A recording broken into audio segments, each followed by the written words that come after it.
चुनावों को लेकर चुनाव आयोग ने गाइडलाइन जारी की है। इसमें ऑनलाइन पर्चा भरने की बात कही गई है। तो आपको बता दें कि आने वाले जो चुनाव हैं, खास करके अगर बिहार चुनाव की बात कर लें तो उसको लेकर के गाइडलाइंस जारी किए गए हैं। उम्मीदवार ऑनलाइन अपना पर्चा दाखिल करेंगे। सिक्योरिटी की जो रकम है उसे भी ऑनलाइन ही जमा कराना होगा। घर घर जाकर 5 लोगों को जनसंपर्क करने की अनुमति भी दी गई है। इस दौरान मास्क पहनना, ग्लव्स लगाना, ये सारी चीजें जरूरी होंगी। सोशल डिस्टेंसिंग के लिए बड़े हॉल में मतदान कराया जाएगा। स्टेट, जिला के हर स्तर पर नोडल ऑफिसर की तैनाती की जाएगी। चुनाव तैयारियों की ट्रेनिंग भी ऑनलाइन ही दी जाएगी।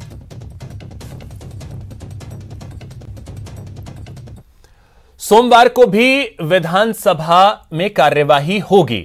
सोमवार तक के लिए विधानसभा की कार्यवाही आज स्थगित की गई है। आज सदन में कोरोना को लेकर चर्चा हुई। चिकित्सा मंत्री रघु शर्मा ने बहस का जवाब दिया। इस दौरान उन्होंने कई अहम बातें कही, जिसमें उन्होंने कहा कि भर्ती की जो प्रक्रिया है वो निरंतर चल रही है। जल्द ही एएनएम जीएनएम को नियुक्ति दी जाएगी। साथ ही उन्होंने यह भी कहा कि 9000 एएनएम जीएनएम की नियुक्ति हो चुकी है। चिकित्सा मंत्री ने केंद्र पर भी हमला बोला। केंद्र की नीतियों के कारण देश में आर्थिक हालात ऐसे हैं जो उत्पन्न हुए, जिसमें नोटबंदी और जीएसटी के गहरे प्रभाव हैं। राज्य की राजस्व प्राप्तियों में भारी गिरावट आई है। अब इस दौरान स्वास्थ्य मंत्री रघु शर्मा ने विधानसभा में क्या कहा, वो आपको सुनाते हैं। संक्रमण है, फैल रहा है। पूरे देश के आंकड़े मैंने आपके सामने रखे, दुनिया के आंकड़े आपके सामने रखे। हमारे मालवीय नगर से आने वाले माननीय सदस्य वो कह रहे थे 11 करोड़ की N95 मास्क खरीद लिए। कभी हिसाब किताब किया है क्या? कोई अखबार में खबर पढ़ ली? अरे सुनिए साहब, सभापति महोदय, ये सदन है। ये गलती आपके, जो आपने ये सदन है। यहाँ जो भी माननीय सदस्य बात कहता है, मंत्री महोदय, ये गलती आपकी कि आपने इतना सीरियसली लिया उनको। मैं तो आपको भी सीरियसली लेता हूं और सबको सीरियसली लेता हूं, लेकिन इस सदन के अंदर आप ये कह दो 11 करोड़ के N95 मास्क साबित कर सकते हो क्या? क्यों टाइम खराब कर रहे हो? बैठिए बैठिए, मैंने आपकी सुनी है। 11 करोड़ के N95 मास्क किसको कहते हैं और किसने खरीद लिए? हर तरह की आलोचना मैंने आज सुनी है। यहाँ अगर RMSCL बनाई थी प्रिक्योरमेंट के लिए, आपके समय में भी वही प्रिक्योर करती थी। PPE किट का प्रिक्योरमेंट भी वही कर रहे हैं। N95 मास्क का भी वही प्रिक्योरमेंट कर रहे हैं। ट्रिपल लेयर मास्क का भी वही प्रिक्योरमेंट कर रहे हैं। सैनिटाइजर का भी वही कर रहे हैं। और उनका अपना तरीका है। अगर किसी माननीय सदस्य को कोई शिकायत है तो मैं सदन में कहना चाहता हूं, आप मुझे लिख के दो, मैं जांच कराऊंगा। दूध का दूध और पानी का पानी हो जाएगा। लेकिन सिर्फ चलते चलते बिना किसी आधार के कोई अखबार में पड़ी हुई खबर जिसमें कचौरी खा के फेंक दी होगी लोगों ने, उस आधार पे आप यहां कह दो 11 करोड़ के N95 मास्क खरीद लिए गए।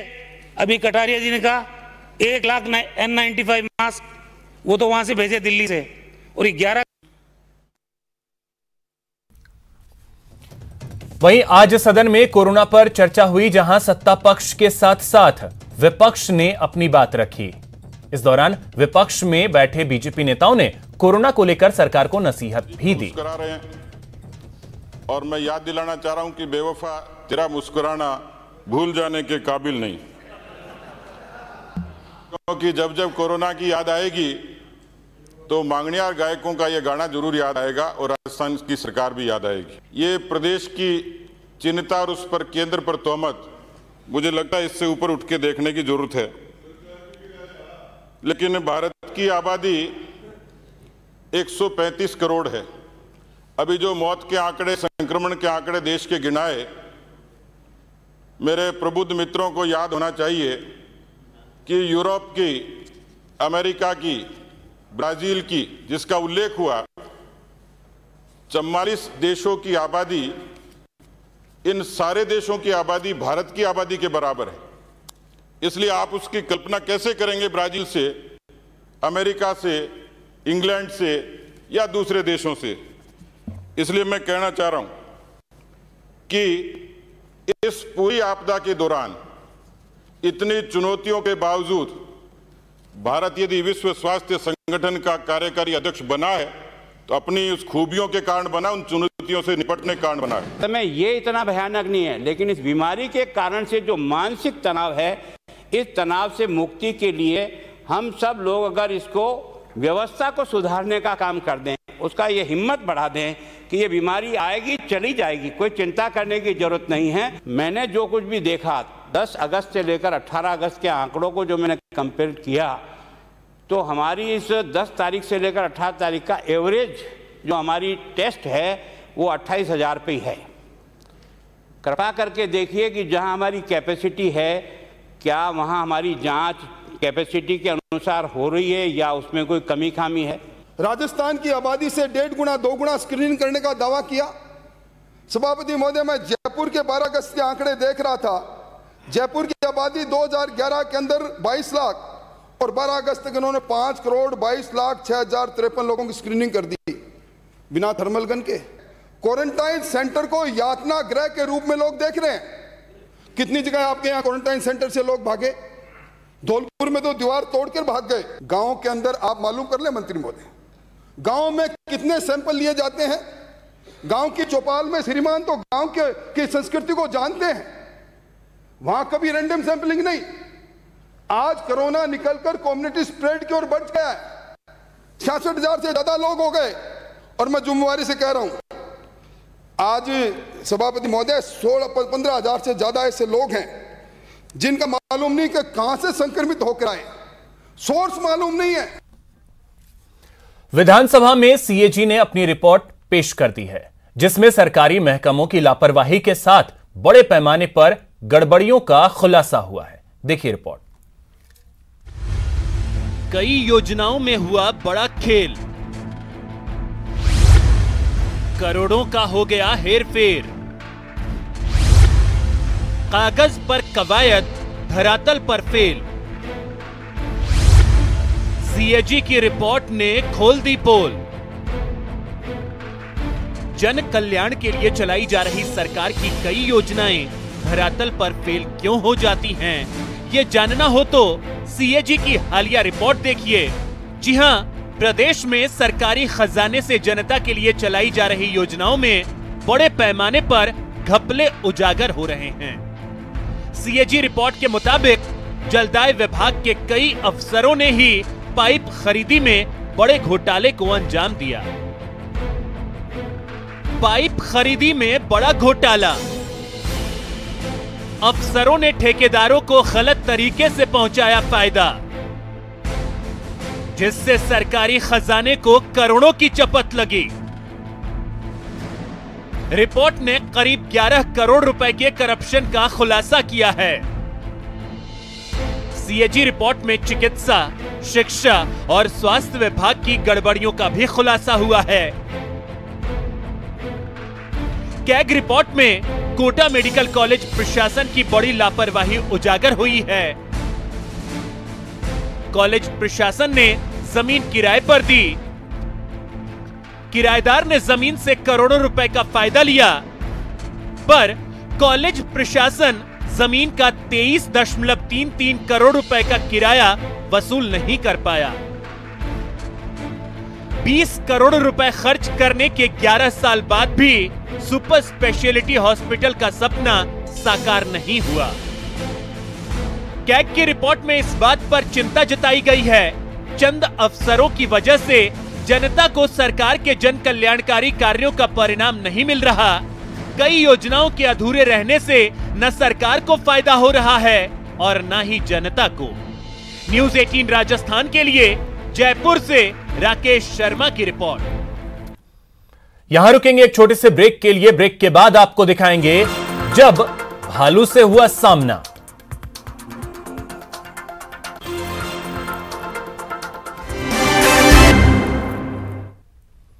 ब्रेक के बाद आपका स्वागत है।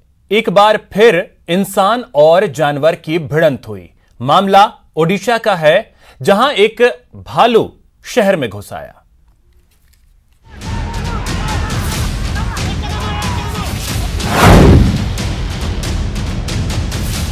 जब भालू से हुआ सामना, एक भालू शहर के अंदर, पूरे शहर में मचा हड़कंप। भालू से हो गई भिड़ंत। देखिए, शहर में अगर भालू आ जाए तो क्या होता है, कैसे पूरे शहर में हड़कंप मच जाता है। उसे देखने के लिए लोगों का हुजूम उमड़ पड़ता है। उसे शहर से खदेड़ने की कवायद शुरू होती है और फिर शुरू हो जाती है लड़ाई। इस तस्वीर में भी देखिए, यही हो रहा है। भालू एक साइकिल सवार पर अटैक किए हुए है और उस पर 2 लोग लाठी लेकर टूट पड़े हैं। भालू भी जगह जगह काटने की कोशिश करता दिख रहा है, जबकि लाठी वाले लोग घायल शख्स को बचाने की कोशिशों में लगातार लाठियां बरसा रहे हैं। लगातार लाठियों की बरसात से भालू डर जाता है और फिर वो वहां से दूसरी तरफ भाग जाता है। भालू के शहर में घुसने की खबर सुनकर वन विभाग वाले भी मौकाए वारदात पर पहुंचे, लेकिन वो भालू को पकड़कर जंगल में छोड़ते उससे पहले ही भागम भाग मच गया। भालू और इंसान के बीच हुई लड़ाई की ये तस्वीरें ओडिशा के कालाहांडी के भवानीपटना शहर की है, जहां जंगल से एक भालू शहर में घुस आया। उसे पहले एक डॉक्टर के कंपाउंड में देखा गया, तब वहां भालू को देखने के लिए लोगों का हुजूम इकट्ठा हो गया। लोगों के शोर से घबराकर भालू सड़क पर आ गया तो फिर अफरा तफरी मच गई। लोग भालू से बच रहे थे और भालू इस भीड़ से बच रहा था। फिर क्या था, शुरू हो गया भागम भाग। भागम भाग में भी कई लोग घायल हो गए। Bureau report, news 18 network. कभी सोचा है आपने एग्जाम में कॉन्फिडेंस की सीख देने वाले टीचरों का इंटरव्यू हॉल में क्या हाल होता है? नहीं ना? चलिए आज देख लीजिए।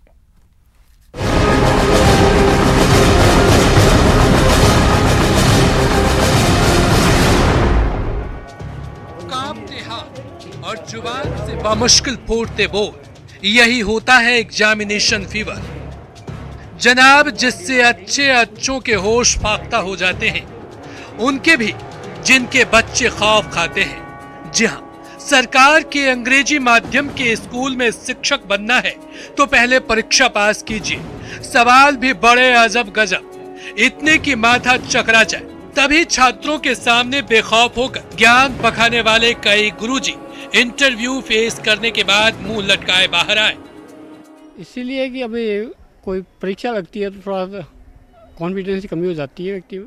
मेरे सब्जेक्ट से रिलेटेड पूछे गए, ज्योग्राफी से रिलेटेड पूछे गए कि जो ये किरणें पड़ती है वो सीधी भूमध्य वो उस पर कब गिरती है, एंड जो नॉर्दर्न हेमस्फीयर है वो हॉट क्यों होता है, कब होता है, क्यों होता है, और अगर आप बच्चों को समझाओगे तो इसे कैसे समझाओगे, किसके थ्रू समझाओगे एंड ऑल। जैसे एग्जामिनेशन फीवर होता है, ऐसे टीचर्स में भी एक इंटरव्यू फीवर है सर। हालांकि उनके अंदर हो सकता है कि ज्ञान की काफ़ी मात्रा भी है, लेकिन दे कांट डिलीवर।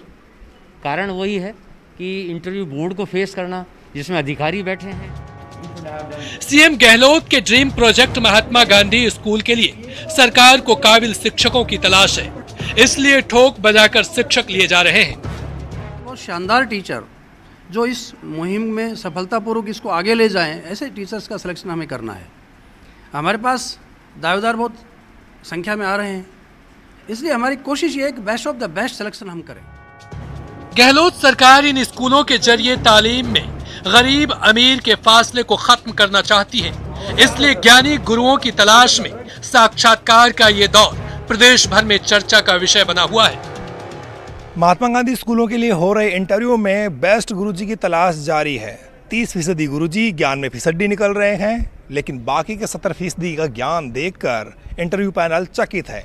अब ऐसे गुरुजी महात्मा गांधी स्कूलों में नियुक्ति पाएंगे और फिर वहां ज्ञान की गंगा बहेगी। कैमरा पर्सन दिलीप चेची के साथ बाबूलाल धायल, न्यूज़ 18 जयपुर। तो फिलहाल इतना ही, नमस्कार।